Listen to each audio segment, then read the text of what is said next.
نحمدہ ونصلی علی رسولہ الکریم، اما بعد فاعوذ باللہ من الشیطان الرجیم، بسم اللہ الرحمن الرحیم۔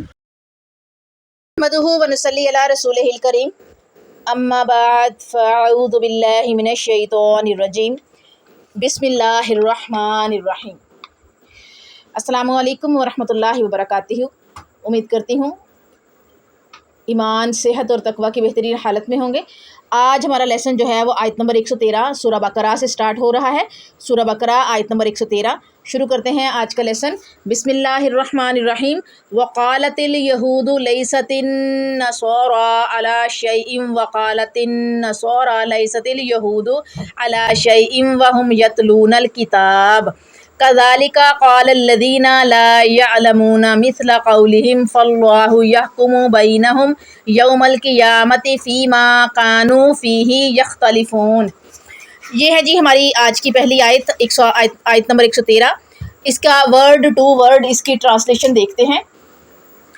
اور قالت کہا، یہود نے، لیستی نہیں ہے، نصارا نصارا، علی پر شیئن کسی چیز، اور قالت اور کہا، نصارا یعنی کرسچن عیسائی۔ آپ لوگوں کو پہلے بھی میں نے اس لیے سمجھایا ہوا ہے کہ یہود و نصارہ جو ذکر ہے وہ عیسائیوں اور یہودیوں کا ہے۔ لیستی نہیں ہے یہود علی پر شیئن کسی چیز، اور ہم وہ یتلون پڑھتے ہیں کتاب کا ذالکا اسی طرح، قال کہا، الذین جو لوگ، لا نہیں یعلمون علم رکھتے وہ، ٹھیک ہے، مثل یا جیسی یا مثال، قولی قول یعنی بات، قول کہنا، بات، ہم ان کی، قولہم ان کی بات، واپس اللہ یحکم فیصلہ کرے گا، بینا درمیان، ہم ان کے، یوم دن قیامتی قیامت، فیما جس میں، کانو وہ تھے، فیہ اس میں، یختلفون اختلاف کرتے۔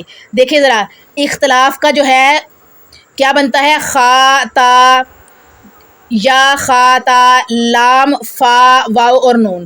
اس میں جو واو اور نون ہے آخری، آپ کو پہلے بھی میں نے سمجھایا ہوا ہے، واو اور نون آخری ہے زیادہ لوگوں کے لیے، جمع کے لیے آتا ہے، اور اختلاف میں خاتا یا وہ، اختلف اختلاف کرتے ہیں سب، کہ اس میں یختلفون اختلاف کرتے ہیں، زیادہ لوگوں کا تذکرہ ہے، اس میں کاؤنٹنگ نہیں ہے، کاؤنٹ لیس، یعنی کہ ہمیں پتہ نہیں ہے کہ 10 لوگ تھے، 20 تھے، 15 تھے، 50 تھے، 100 تھے، 200 تھے، لیکن زیادہ لوگوں کے لیے ہے، 1 یا 2 لوگوں سے زیادہ لوگوں کے لیے ہے، لیکن ان کی تعداد نہیں پتہ۔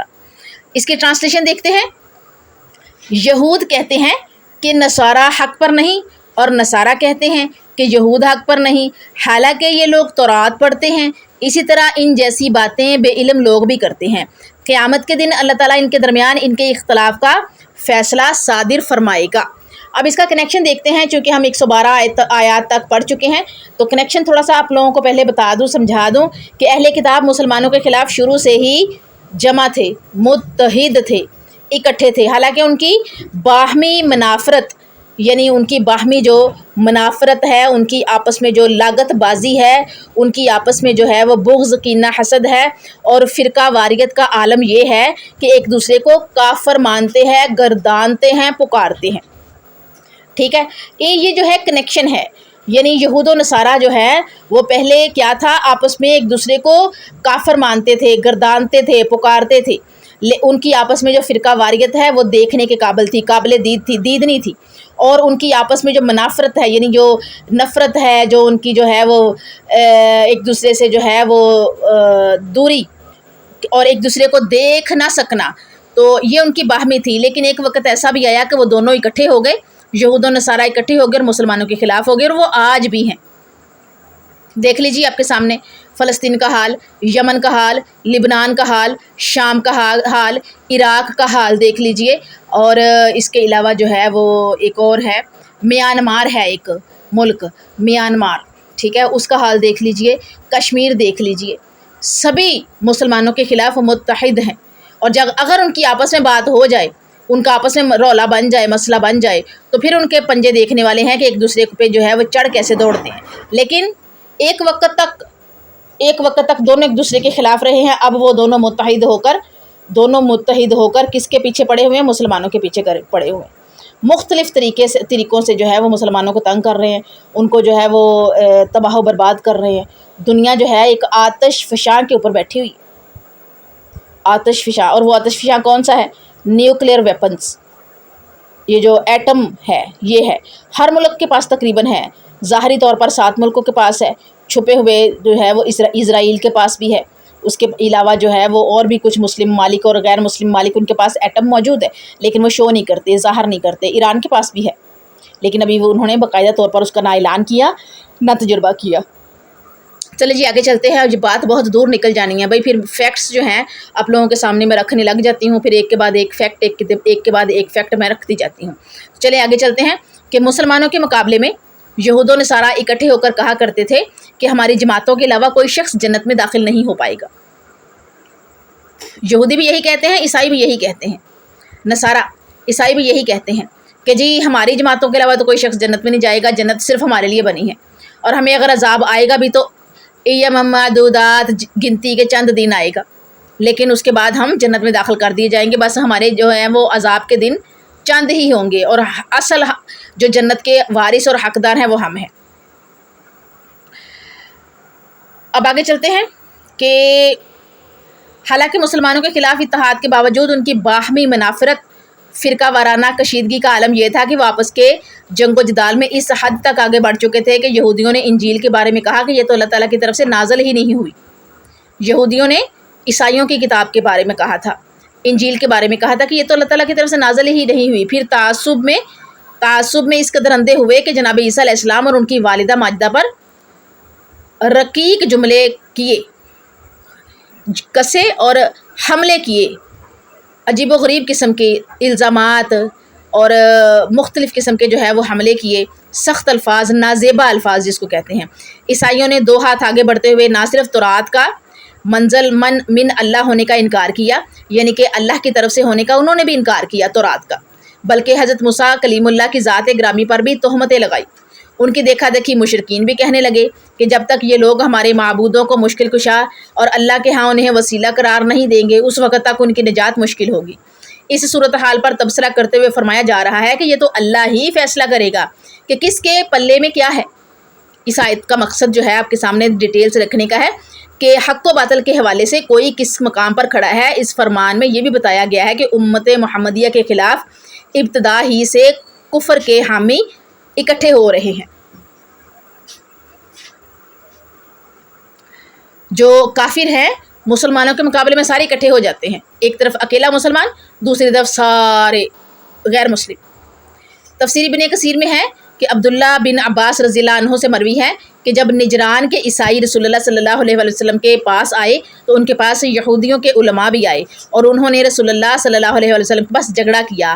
رافع بن حریملہ نے کہا تم کسی دین پر نہیں ہو، اور ساتھ ہی عیسیٰ علیہ السلام اور انجیل کے ساتھ کفر کر دیا۔ اور اہل نجران کے عیسائیوں میں سے ایک شخص نے یہودیوں کو کہا تم کسی دین پر نہیں، اور اس کے ساتھ ہی موسیٰ علیہ السلام اور تورات کے ساتھ کفر کا اظہار کیا۔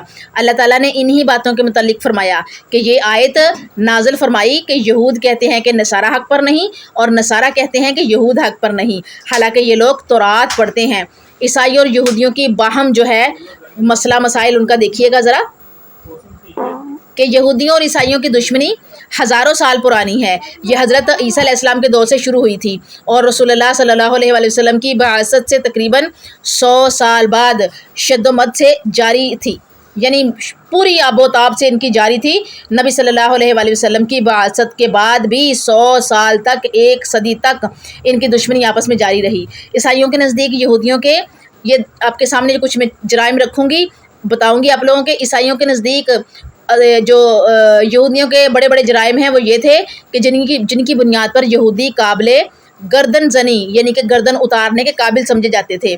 نمبر 1 ہے، یہودی حضرت مریم علیہ السلام پر نعوذ باللہ بدکاری کا الزام لگاتے تھے، جبکہ حضرت مریم علیہ السلام جو ہے وہ ایک نبی کی ماں اور پاک باز عورت تھی، تو یہودی ان پر بدکاری کا الزام لگاتے تھے۔ یہودی حضرت عیسیٰ علیہ السلام کو تختہ دار پر لٹکانے کا دعویٰ کرتے ہیں۔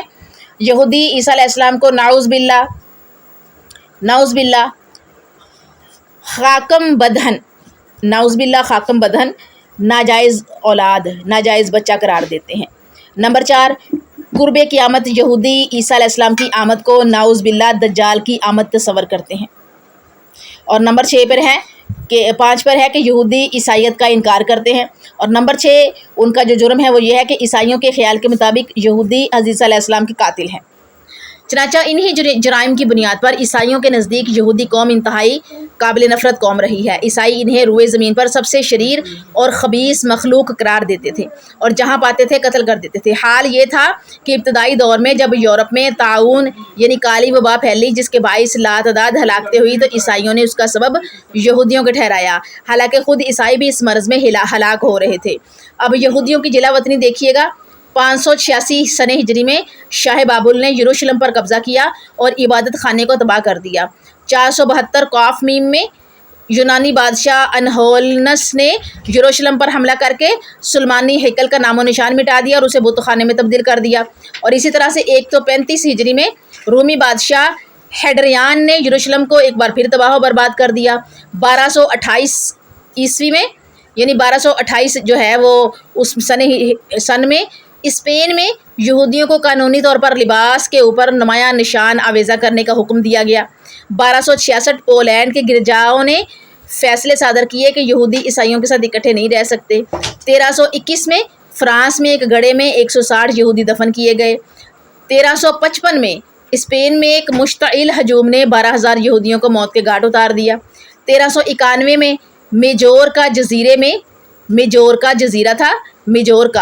میں 50,000 یہودی تلواروں کے نیچے لائے گئے، تیگ کیے گئے۔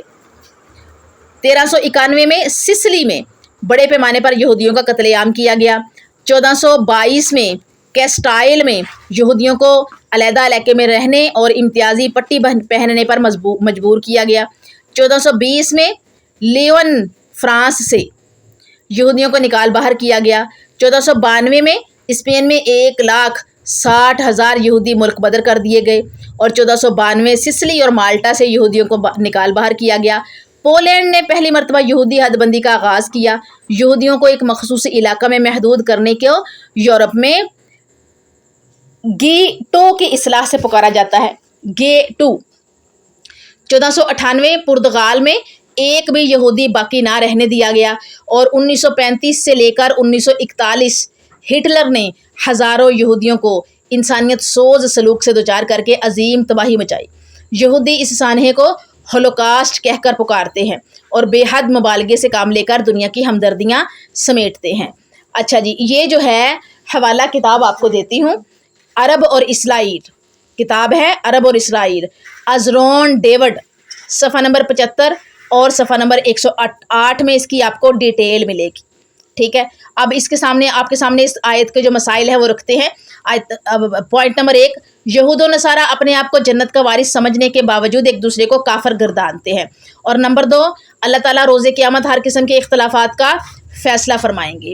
اب قرآن سے اس کی تفسیر آیت کی دیکھتے ہیں، بڑی اہم آیت ہے، ڈیٹیل سے اس لیے آپ لوگوں کو کروا رہی ہوں، سمجھا رہی ہوں، سنا رہی ہوں تاکہ آپ لوگوں کے کانوں میں سے یہ گزرے اور آپ لوگوں کو حقیقت معلوم ہو۔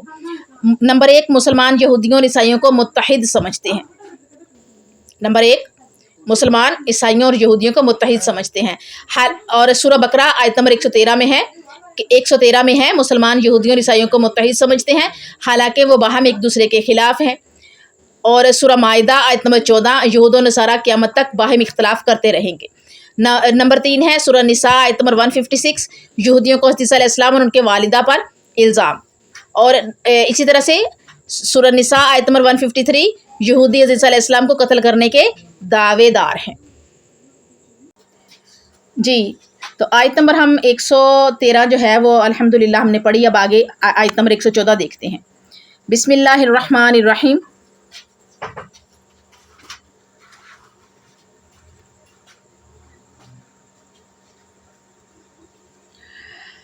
آیت نمبر 114 سورہ بقرہ، وَمَنْ أَظْلَمُ مِمَّنْ مَنَعَ مَسَاجِدَ اللَّهِ أَنْ يُذْكَرَ فِيهَا اسْمُهُ وَسَعَى فِي خَرَابِهَا أُولَئِكَ مَا كَانَ لَهُمْ أَنْ يَدْخُلُوهَا إِلَّا خَائِفِينَ لَهُمْ فِي الدُّنْيَا خِزْيٌ وَلَهُمْ فِي الْآخِرَةِ عَذَابٌ عَظِيمٌ۔